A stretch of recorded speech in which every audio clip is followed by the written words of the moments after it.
Hello, everyone. Welcome to another post-credit show. I'm your host, Ronnie Williams. And I'm Surge, the urge for Surge. And hey, we're talking an indie movie today, the Peanut Butter Falcon. Wait. You got to tell me, what's the definition of an indie movie? It's an independent film, means it's not made by a bigger studio, like Disney or Fox. Dang, I can't think of another studio that's not owned by Disney.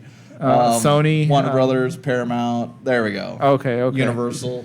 So what's the company that made this movie? I saw Armory Films. Okay, so it's an unknown company. Right, and I think Roadside Attractions had a hand in it. Okay. Probably their distribution. Okay. And I believe Amazon Prime seems to be producing a lot of these films. Okay. No, I'm probably mixing it up with Goldfinch. I don't know what Goldfinch is, but It's a movie coming out this next month. I think it's their push for Oscar Gold.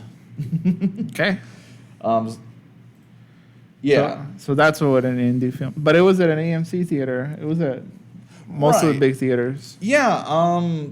I heard like it was harder to find in some areas, but yeah, pretty bigger release, and it for some reason now August into September is kind of like a slower season for movies. Okay. And like we had a few choices to watch, but we like character-driven movies, smaller movies, stuff that could be Oscar contenders, Okay. I thought that's what you like. That's exactly what I like. Okay. The rare movies. Yeah. So, how soon should people see this? I'm gonna say watch it in theaters. I'm right there with you. It's a solid theater-going experience. Maybe I say see it within a month even, because I don't know how long it's going to last in theaters, and it's worth seeing. Like I'm not seeing a ton of great stuff out there, but yeah, this would be well worth your price of admission. Okay. Yeah, the day I went to see it, it was actually booked, and it was in the smaller room, so they gave you the smaller rooms. But then I started to see more people wanted to see it, and then it was moved into bigger rooms. Oh, which location? I was here in Norwalk. Oh, yeah. I went to Norwalk today, actually, and they put it back into the smaller room. Oh, okay. I don't know. But yeah, if you're unfamiliar with our show, it's very interactive, so please let us know your comments. And, any Shia LaBeouf movies you guys like, or Dakota Johnson movies.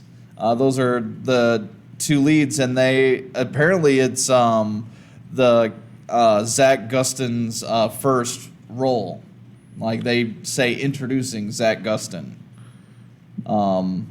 But yeah, let's throw out the spoiler warning, and I'll tell you a little bit more about the movie. That's his name, Zack Gottsagen? Yeah, Zack Gustin. And Zack Gustin, he has Downs, and apparently he met the two writer and directors, at acting camp. Okay. And, they just, got to know him and just were hanging out with him. So they wrote the movie based off experience they've had with Zack Gustin. Oh. I think he is an actual wrestling fan. And yeah, they kind of just built this movie around him, and then they shot some test footage, two guys, Zack Gustin and another guy, just standing in the water, and showed that to Shia LaBeouf, and they're like, oh wow, yeah, we got to get on this movie, Right. And apparently quite a few scenes were improv. I love the part where they're both sitting on the raft, and Zack Gustin just has an arm around him, right?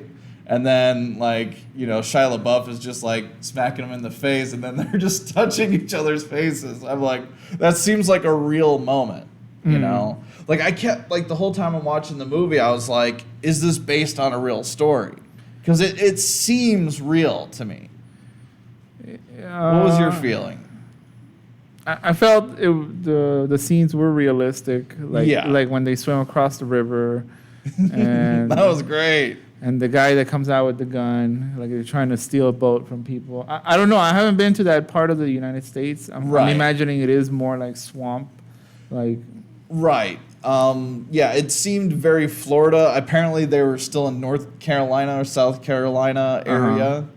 But yeah, very swampy, and they really played it up too. Like it seemed like they were just tracing like this giant group of sandbars, where apparently like it's not even part of the mainland, even like it's apart, and there's just water all over. Yeah, kind of shallow water, but still. Yeah.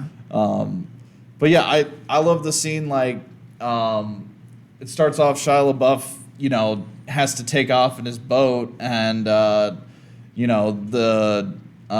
Zack was hiding in it. He just broke out of the old folks' home, and so they're hiding in the weeds, and like Zack gets sick because he's on the boat, sideways, and he's throwing up, and they have to keep quiet from the bad guys. Yeah. And great scene, but immediately after, when they're stuck on a sandbar, and I think I have a photo even. All right, let's Do I have see it? Not that one. I don't have it. But there's just tons of great photos. Like, they really use the surf well, Yeah. Just like two guys facing each other. And, spoilers, Dakota Johnson actually joins them on the journey to wrestling camp, Yeah, I haven't really, I didn't know what movie she's from. 50 Shades of Grey. Yeah, I haven't seen any of her movies. I think we saw Bad Times at the El Royale. Oh, yeah, she was the sister. But I completely forgot. I can't recognize her, but I think... she definitely made a statement in this movie. I thought she did all the performances I found were very good. Yeah, her performance is really good. Probably the best one in the movie. Mm-hmm. But I still haven't seen any of her work. I haven't seen any 50 Shades of Grey. Bad Times at the El Royale. It seems like after she did 50 Shades of Grey, she's picking her roles much more carefully. And I think this was hell of a pick, It's kind of like I could see this relaunching both Shia LaBeouf's and Dakota Johnson's careers, Dakota Johnson's career took a dive after 50 Shades of Grey? It didn't help. But I thought this movie was really big. It made money. I mean, I saw a lot of people checking in, watching this movie. Right. It made money, but apparently after the first film, the writer of the books, which started off as Twilight fan fiction, her and her husband took over the script writing. And apparently it's just awful. Oh. Apparently even the scenes that are supposed to be sexy aren't even sexy. Dakota Johnson and the other guy hated each other. By the third movie, he doesn't even take off his pants for the scenes. Does he take off his pants in the first one? Apparently. Oh. I don't know if it's, actual butt cheeks or just, skimpy underwear on the dude. Oh, no. But, how do you have a lovemaking scene and he has jeans on? Oh. It's that's some softcore. Even the house moms would be like, come on. Wow. I thought it was like Sex in the City or something. Apparently it's really tame, really awkward. Yeah. Okay. So maybe the first one's good to watch. Maybe I'll catch that. It says here 21 Jump Street. I don't think... I've seen 21 Jump Street. I can't really recall what it's about. Oh, the movie? I mean, I don't her role. Right. I don't remember where she was either. Apparently she was in a Beauty and the Beast spin-off movie called Beastly. And I've seen The Social Network. I haven't seen The Social Network. I don't remember where she's at either. So she's been on decent movies. I've seen some of these. Right, but it seems like small roles that you don't remember her in, and then 50 Shades of Grey was going to be her breakout. But, they just weren't of quality, apparently. I mean, she is a real beauty. She should get a bigger role. Right. I just think she just doesn't have the... She needs something in her appearance that makes her stick out more. I mean, yes, but she certainly is lovely, and I thought she pulled off the compassionate, worker guy. Yeah. I definitely agree with that. Yeah. Oh, we do have comments coming in. Gwen Williams really enjoyed the movie. Rachel Williams says, "You look real good, Serge." I always look good. Thank you. And Gwen says, "Very touching, sweet movie," which I'm right there with you. Yeah. Yeah. It's a super sweet movie. And there's suspenseful moments, like you said, when they're crossing the river.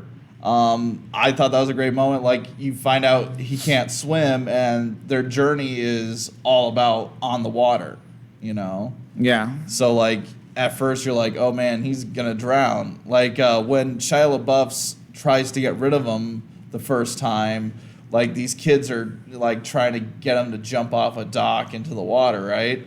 And I love that moment. Like, Shia LaBeouf climbs up there and it's like, hey, you know, like, he's already thinking, I'm going to have to go save him. And he punches a little kid in the face and then jumps in the water. I'm like, yes, this movie's got teeth. Oh, no. Well, like, so many movies nowadays have no teeth. You know, like, I saw someone holding a cigarette early in the movie, and I'm like, yes, finally. Like, I'm not for smoking. Don't get me wrong. But who's to say a character in a movie can't smoke? They don't smoke in movies? Not anymore. A Disney mandate is nobody smokes. Netflix now says nobody's going to smoke. And apparently Stranger Things has the most smoking out of all their programs, apparently, just because the sheriff smokes. Oh. And I'm like, no, you need that edge. Where it looks like, yeah. Like, it's a small thing, but I don't know. It's like a personal preference, but it's nice to have that atmosphere. At least a vape. Yeah, but I have mixed feelings about vaping. Okay. I was gonna say the same thing about the other movie, Good Boys. I think last time we did the review, I was saying, like, were the kids gonna take the drugs, and apparently they didn't. Obviously, in the movie. Oh yeah. So would that be something going too far? If the 12-year-olds were doing drugs? I mean, if they accidentally took it for some reason.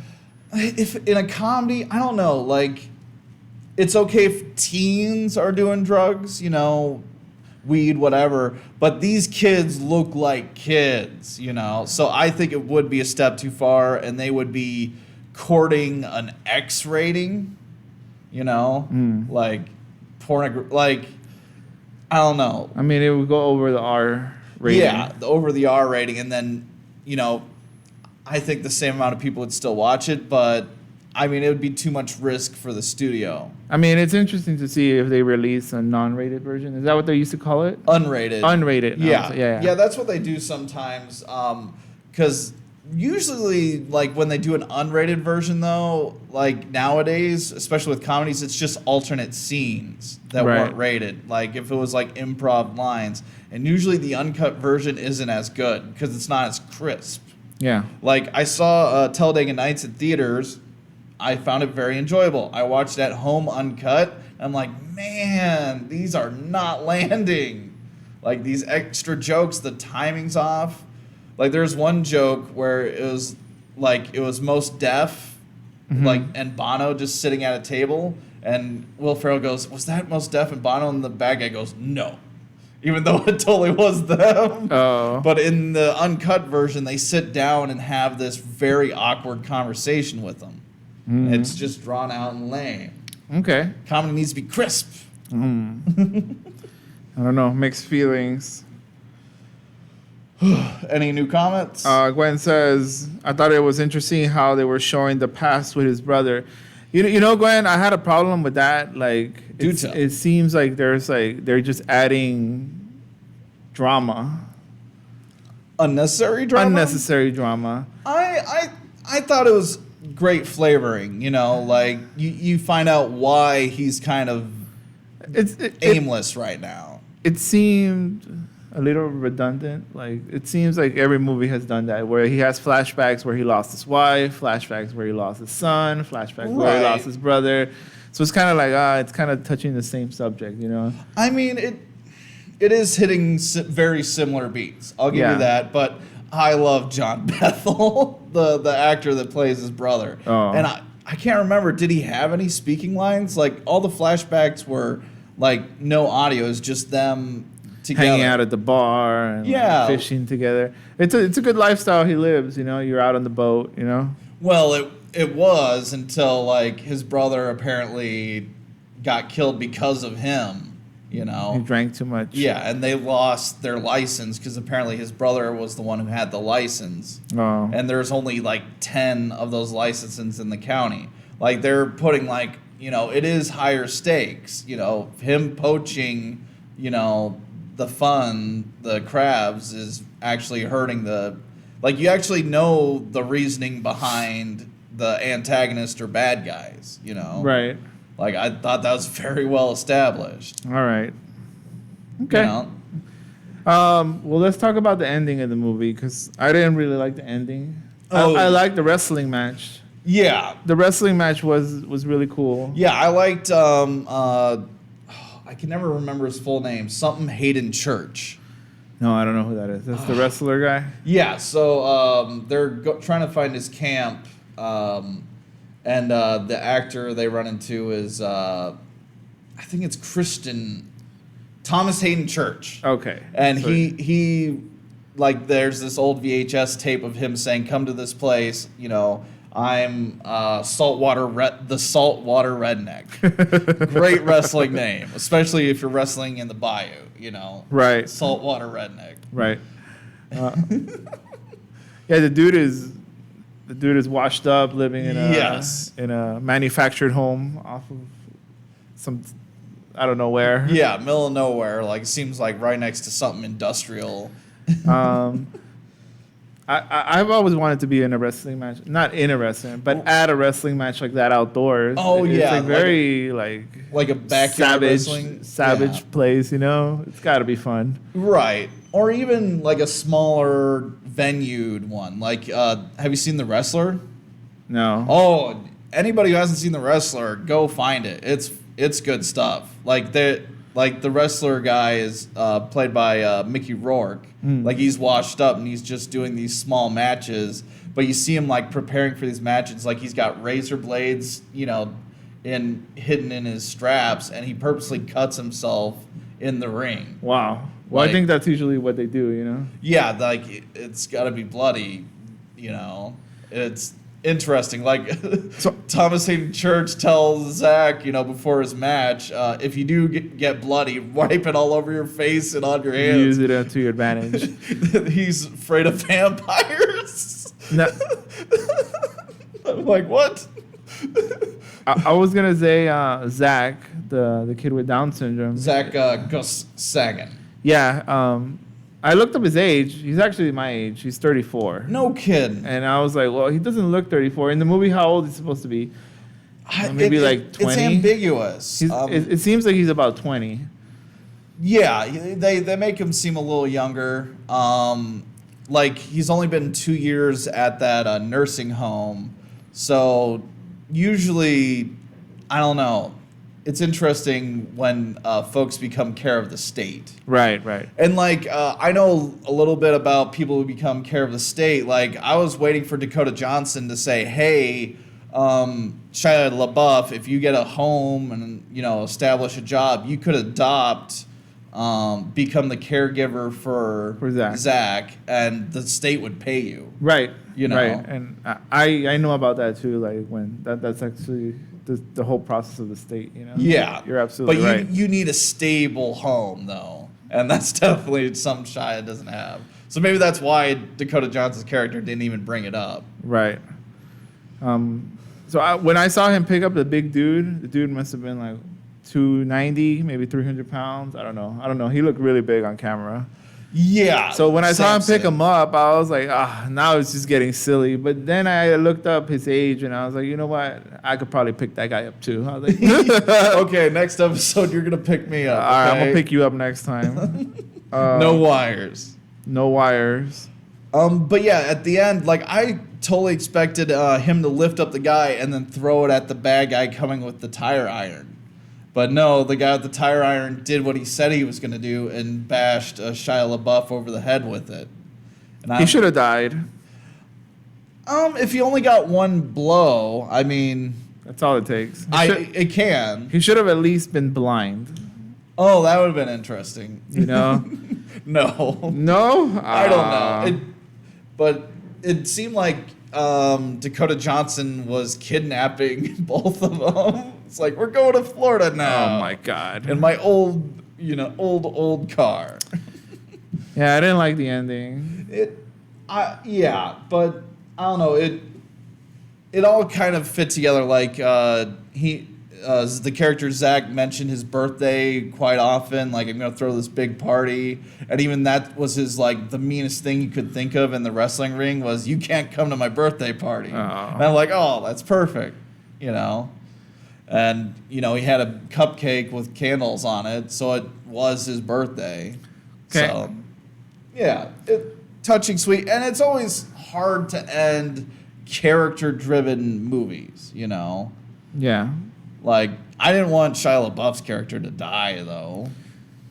I don't know. It just felt like if he hit him in the head, he should have died, No, I like when, like, rapscallion characters live, even though they should have died. There's a movie called Mud, kind of similar to this, where a boat gets stuck up in a tree and Mud's living up in it. He's a homeless drifter guy played by Matthew McConaughey. When Matthew McConaughey started doing serious stuff. And great movie. And these kids are like, thought that the boat would be like their treehouse, and like Mud is like helping them out and stuff. And then it, gets much more serious. Like, people are out to get them. So kind of similar to this movie. Right. And I think it is set in Florida as well. Gwen says to pick up Ronnie and throw him. Dang it, Mom. Next episode. What would be your wrestling name? I kind of like the name I use a lot in my video games, Undead. So something related to undead. I would just be Surge with the SURGE. Oh, the urgent surgeon. The urgent surgeon. The surgeon. Yeah. Surging surgeon. I don't know, man. What would your costume look like? I don't know. It was funny. During an interview I caught with all three principals, they asked Zack, did you guys give each other a wrestling name? And he's like, oh, Shia the Man and Beautiful Dakota. And Shia LaBeouf is cracking up. Is like, he just made that up. Yeah. Like, they seem to have a lot of fun behind the scenes with each other. Yeah, the strongest thing I liked about this movie was the message, A lot of people are, like, too caught up. Right. And it was interesting, too, like, when Shia LaBeouf and Dakota Johnson are, like, talking, they're like, hey, Zack, go hold your breath underwater so we can, talk somewhat offensively and rudely to each other, and Shia LaBeouf is like, you're treating him like he's different, and that's not cool. It's essentially what he said. Yeah. And I was like, yeah, that's true, Yep. Treat everybody equally. Right. Except for the elderly. Oh, no. Oh, no. Stick them in a home. Ouch. Ouch. But yeah, sweet movie. If anybody has any last comments, please send it to us. What are you thinking for next week's movie? Like, we still have, Ready or Not, that horror movie. We could also do the Angel Has Fallen. I think it comes out next week. No, yeah, but that's a quick turnaround. If you wanted to do the quick turnaround thing again, I've been liking giving people more time. Let me throw this scenario at you. What if we do Booksmart? It's out of theaters already. But it's on DVD now. I don't know. Okay. We'll post it up later. Okay, we'll post up what movie we're doing. If we are cool with doing the quick turnaround for it Chapter 2, that's fine too. Okay. But thank you for joining us. I'm Serge. And I'm Ronnie. We'll see you next week. All right. Thank you.